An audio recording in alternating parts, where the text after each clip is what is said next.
Hello, Radhe Radhe दोस्तों, स्वागत है आप सभी का मेरा आज के इस ब्लॉग में। कैसे हो आप सब? अच्छे हैं ना? आई होप आप सभी लोग बढ़िया होंगे, मज़े में होंगे। और मैं भी ठीक हूँ। सिर्फ यही कहूँगी, अच्छी हूँ ये नहीं कहूँगी, ठीक हूँ। क्या कहूँ, कहाँ से शुरू करूँ, कुछ नहीं समझ में आ रहा है इस वक्त। मतलब इतना कुछ हो गया ना, समझ में नहीं आ रहा वो बात मैं आप लोगों से कैसे बोलूँ, क्या कहूँ। बट आप लोगों के कमेंट्स आ रहे हैं तो जवाब तो देना ही है।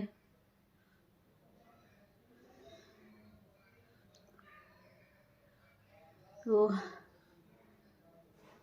जैसे कि मैंने आप लोगों को बता ही दिया था कि मेरी मम्मी जी, मेरी सासू माँ अब हमारे बीच नहीं रही हैं। सब कुछ ऐसे अचानक से हो गया ना, तो मतलब यकीन ही नहीं हो रहा है कि ऐसा कैसे हो गया। हम उनको जब यहाँ से गए हैं संक्रांत करके, उनको अच्छा खासा छोड़ के गए हैं। मेरी बात हो रही है फ़ोन पे, सब कुछ ठीक था, कोई दिक्कत नहीं थी। अचानक से मतलब कुछ समझ में नहीं आ रहा ऐसा कैसे हो गया, यकीन नहीं हो रहा। अभी भी ही इतने 4-5-6 दिन हो गए, तो अभी भी मतलब यकीन नहीं होता। ऐसा लगता है जैसे मम्मी जी कहीं नहीं गई, अभी भी हमारे पास है, अभी आएंगी हमारे पास। कहेंगी पूजा लाली को लिया, ला मैं खिलाऊं, तू काम कर ले। पर अब ना तो वो देखने को मिलेंगी, ना ही उनकी आवाज़ सुनने को मिलेगी। कुछ यकीन नहीं हो रहा ऐसा कैसे हो गया, समझ में नहीं आ रहा किसे क्या बोलूं, क्या बात करूं।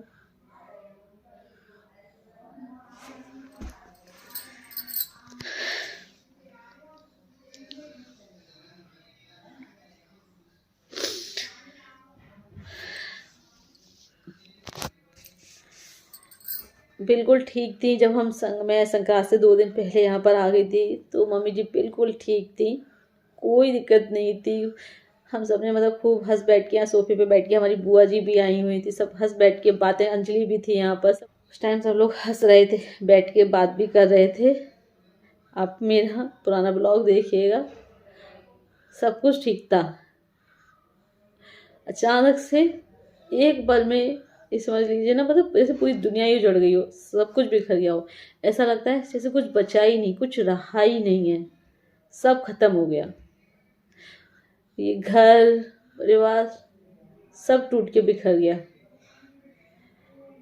कहते हैं जब घर की नींव ही ना रहे तो फिर घर कैसा रहेगा। मम्मी जी हमारे घर की नींव थी, आधार थी, अब वो ही नहीं रही।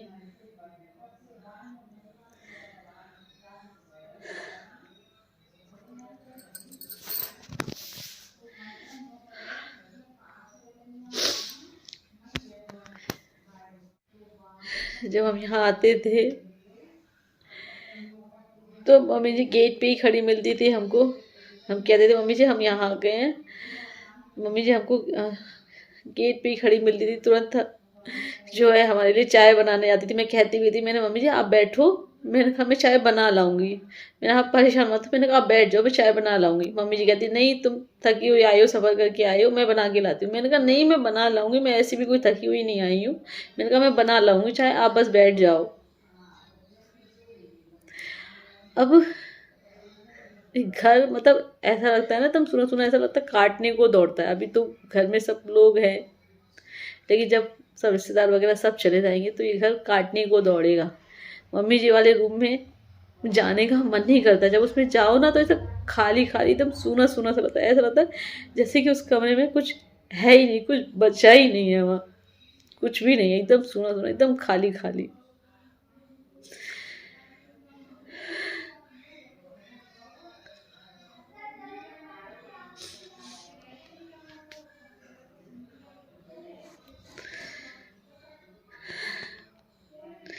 एकदम से बिल्कुल कैसे अचानक से एक पल में ना सब कुछ कैसे टूट जाता है ना, सब कुछ बिखर जाता है ना। हमें से किसी ने भी नहीं सोचा था कि ऐसा हो जाएगा, किसी ने भी कल्पना नहीं की थी।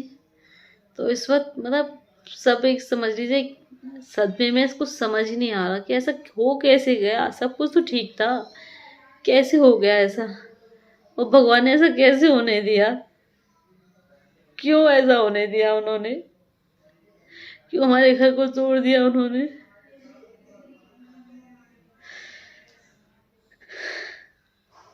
अच्छी थी मम्मी जी, बिल्कुल अच्छा खासा हम उनको छोड़ के गए, फोन पे बात कर रहे हैं, सब कुछ ठीक है, डायबिटीज भी उनके अंडर कंट्रोल में थी, कोई दिक्कत नहीं थी।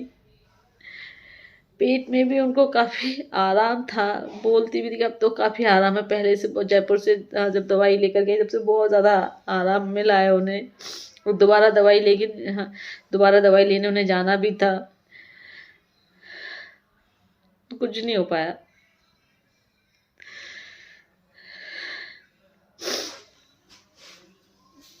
सब कुछ ठीक चला था, कोई दिक्कत नहीं थी। डेली सुबह शाम मार्केट पे जो हम प्लॉट जो हमारा बन रहा था डॉकी में, जो घर बन रहा था, तो उस चक्कर में डेली सुबह शाम बात होती थी हमारी कि क्या क्या काम चल रहा है, क्या क्या काम हो गया, क्या सामान आ गया, सब चक्कर में डेली बातें हो रही थी। सब कुछ ठीक था, कोई दिक्कत नहीं थी। मम्मी जी भी बहुत खुश थी कि चलो सब लोग, मेरे बच्चे मेरे पास में आ जाएंगे, अब कोई दिक्कत नहीं, कोई टेंशन नहीं। मम्मी जी बहुत खुश थी उस चीज़ को लेकर के कि सब अब पास में आ जाएंगे, कोई दिक्कत नहीं है, साथ में रहेंगे सब, तो बहुत खुश थी वो इस बात को लेकर के। ओह, वेडनेसडे की शाम को मेरे पास देवानी का फ़ोन आया कि मम्मी जी की तबीयत जो है ख़राब हो रही है, उनको सांस लेने में प्रॉब्लम हो रही है। तो मैंने कहा भी, तो मैंने फिर बोला, मैंने कहा अगर दिक्कत हो रही है तो मैंने उनको डॉक्टर के पास ले जाओ दिखाने। तो मम्मी जी बोलने लगी, नहीं मैं अभी नहीं जा रही, अभी मुझे थोड़ा सा आराम लग रहा है, मैं कल चली जाऊँगी, मैं अभी नहीं जा रही डॉक्टर को दिखाने। मैं डॉक्टर को दिखाने जाती हूँ तो वहाँ वो लोग मुझे एडमिट कर लेते, इसलिए मैं अभी नहीं जाऊँगी, मैं सुबह चलूँगी। सुबह जाऊँगी तो वो मुझे दवाई वगैरह दे देंगे, मुझे शाम तक आराम मिल जाएगा, तो वो मुझे एडमिट नहीं करेंगे। अगर अभी जाऊँगी तो वो मुझे रात में एडमिट कर लेंगे। तो इसलिए मम्मी जी कल कल करती रही, मैं कल चली जाऊँगी, कल चली जाऊँगी। तो भैया ने कहा, मम्मी अब मैं तुम्हारी बात नहीं मानना, अब मैं तुम्हें लेके चलूँगा डॉक्टर के पास, अब आप डॉक्टर के पास जाओगी, मैं कल का इंतज़ार नहीं करूँगा, आप अभी जाओगी मेरे साथ डॉक्टर के पास। मैं अभी गाड़ी बुक करता हूँ और आप अभी जाओगी।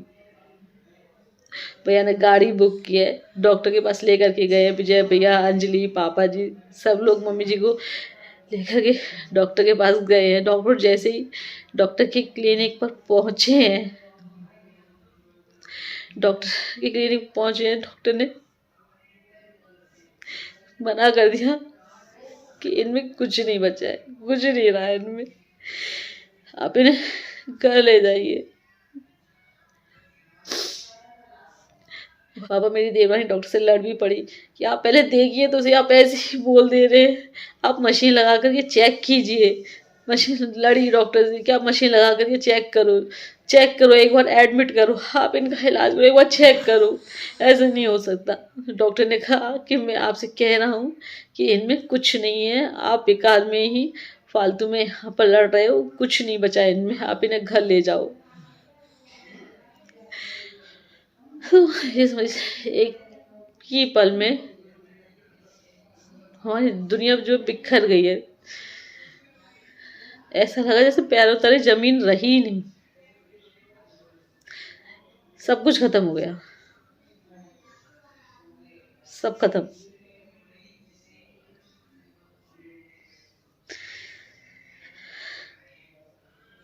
कितने खुश थे हम कि डॉक्यूमेंट में हमारा घर बन रहा है, सब लोग साथ में रहेंगे। होली से पहले गृह प्रवेश की तैयारी हो रही थी कि होली से पहले हम लोग यहाँ आ जाएंगे। हम मम्मी से कहते भी थे, मैंने मम्मी जी कुछ दिन की बात है, बस थोड़े बहुत दिन की बात है, बस 20-25 दिन की बात है, फिर हम लोग आपके पास होंगे, सब आपके पास होंगे। हमें क्या पता था कि ऐसा भी हो जाएगा, ये खुशी हमारे नसीब में होगी ही नहीं। कितने खुशी से तैयारी कर रहे थे,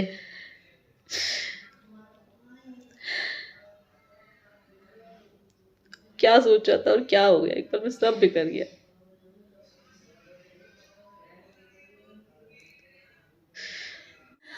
मम्मी जी हमारी सोती रहेगी, ना किसी से कुछ कह पाई, ना सुन पाई, कुछ नहीं कह पाई ना सुन पाई।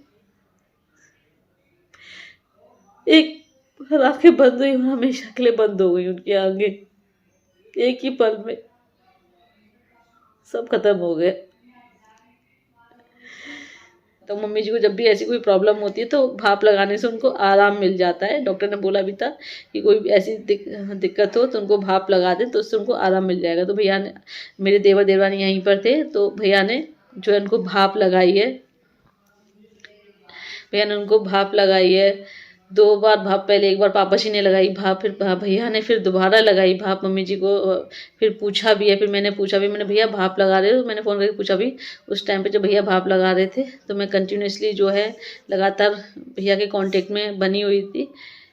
मतलब थोड़ी देर पहले मम्मी जी खूब ठीक थी, बातें कर रही थी, थोड़ी सी सांस लेने में प्रॉब्लम हो रही थी उनको, लेकिन भाप की मशीन लगा कर भी उनको आराम मिल रहा था। बोल भी रही थी कि मैं अब ठीक हूँ, अब ठीक हूँ। और थोड़ी देर बाद ही सब खत्म हो गया।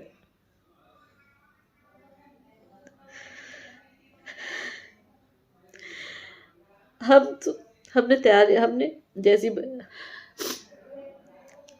जब अंजलि ने फ़ोन किया कि हम जा रहे हैं डॉक्टर को दिखाने, तो हमने कहा हम भी आ रहे हैं, आप पहुँचो हॉस्पिटल। मैंने हम भी लोग यहाँ से निकल रहे हैं।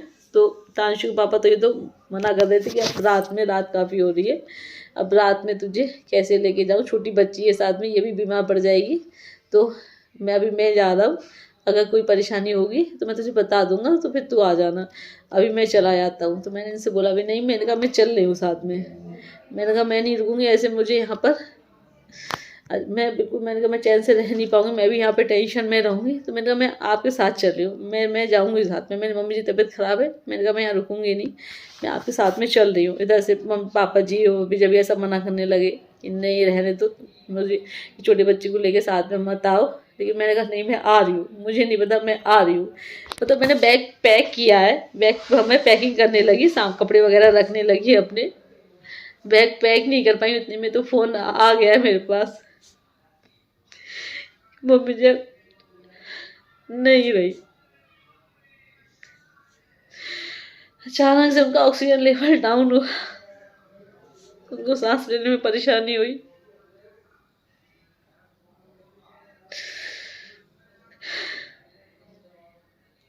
हॉस्पिटल पहुंचते ही उनमें कुछ नहीं रहा, कुछ नहीं रहा उनमें। फिर हम तुरंत जो है हमने गाड़ी बुक की है, फिर हम तुरंत ही वहाँ से निकले हैं, आए हैं।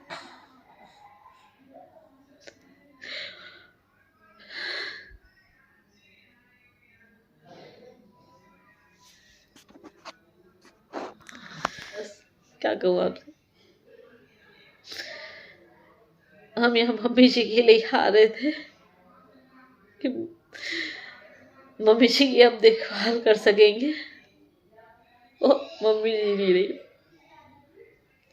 वो तो ये भी था कि वो तो उस वक्त विजय भी अंजलि यहीं थे मम्मी जी के पास में, क्योंकि उनका डेली आना जाना हो रहा था, वो प्लॉट बन रहा था, मकान बन रहा था, तो भैया डेली यहाँ मम्मी जी पापा जी के पास आते रहते थे। तो भैया अंजलि दोनों यहीं थे, मम्मी जी के पास में ही थे उस वक्त।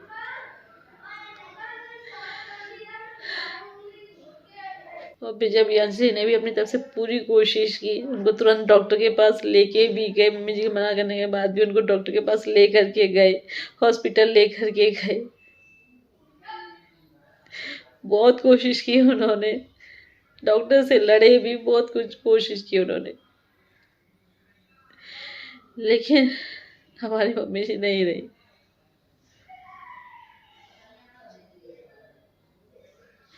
उनका मम्मी जी का ऑक्सीजन लेवल एकदम से इतना ज़्यादा डाउन हुआ, इतना कि वो हमसे हमारी मम्मी जी को छीन ले गए।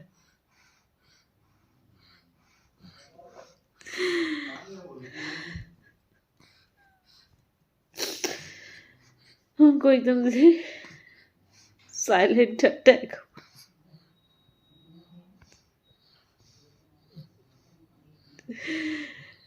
एकदम एकदम से इतना ऑक्सीजन लेवल डाउन हो जाएगा किसी ने नहीं सोचा था।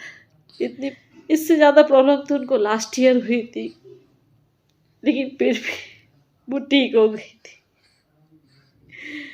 इस बार तो पल भर में सब खत्म हो गया। इतनी ज़्यादा प्रॉब्लम थी भी नहीं उनको, अचानक से बिना किसी परेशानी, कोई दिक्कत नहीं थी, एकदम से उनका ऑक्सीजन लेवल डाउन हुआ, उनको सांस लेने में दिक्कत हुई और हमारी मम्मी जी नहीं रही।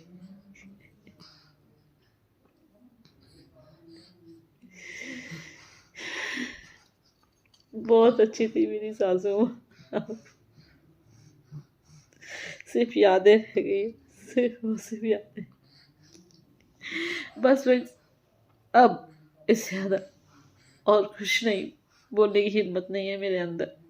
आपसे बस लास्ट में यही कहना चाहूँगी कि आप लोग भगवान से प्रे कीजिए कि वो मेरी मम्मी जी की आत्मा को शांति दे और मेरी मम्मी जी जहाँ भी हो खुश रहे, बस वो खुश रहे और कुछ नहीं कहना, कुछ नहीं कहना बस।